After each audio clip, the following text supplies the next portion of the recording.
Okay, we're in the barn and it's really storming weather outside, but we're marking lambs, and we've got lots of lambs in here, and quadruplet's still in the back.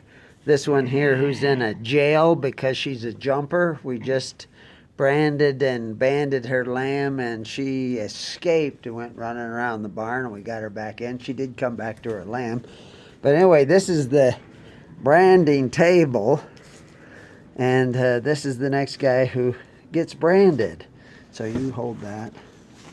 And what we do is you have to band their tails. They used to do this with a hot chisel. And they would pull the chisel up out of the fire, and with a hammer and a stump, they would lop off and singe the tail. And the reason why, if you don't, and the sheep gets runny. This is a female, so she won't be castrated or anything. But we also clip the ears. This is out of twins. Yeah, and a right ear for females, and notched on the side shows it's a twin. And then we have to brand it on the right side. And we've got numbers somewhere. Yeah, sorry, I'm holding. And this is 21. Yeah. And so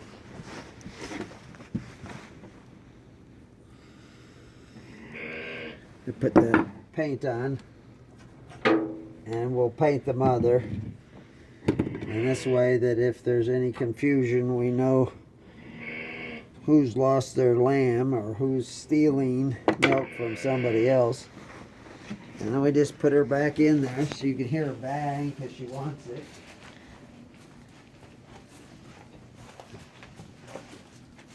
Put it back in there. Let's see if I can get the other one.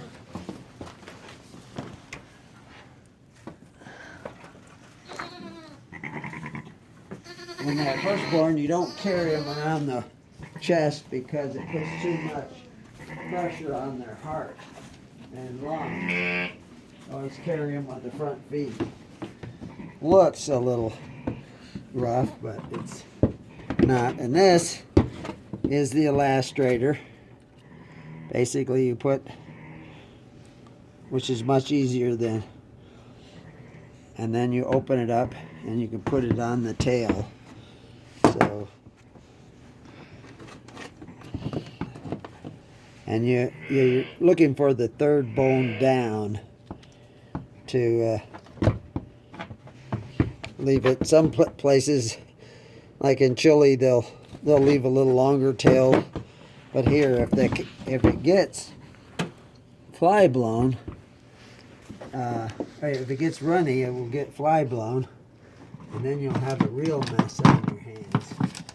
So you don't want that. And then you castrate it the same way. Now, the old shepherds used to castrate by cutting the bottom of the scrotum and then pulling the testicles out with their teeth. We don't do that anymore. We use the elastrator. And it's actually more humane.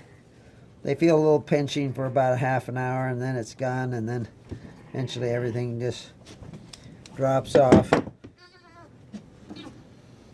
Some will make a bigger fuss than others, but you have to do that, or you'll have them all trying to breed each other all the time. You didn't paint it. Oh, we didn't paint it. Okay. Anyway, basically, we'll put a brand on this too. So.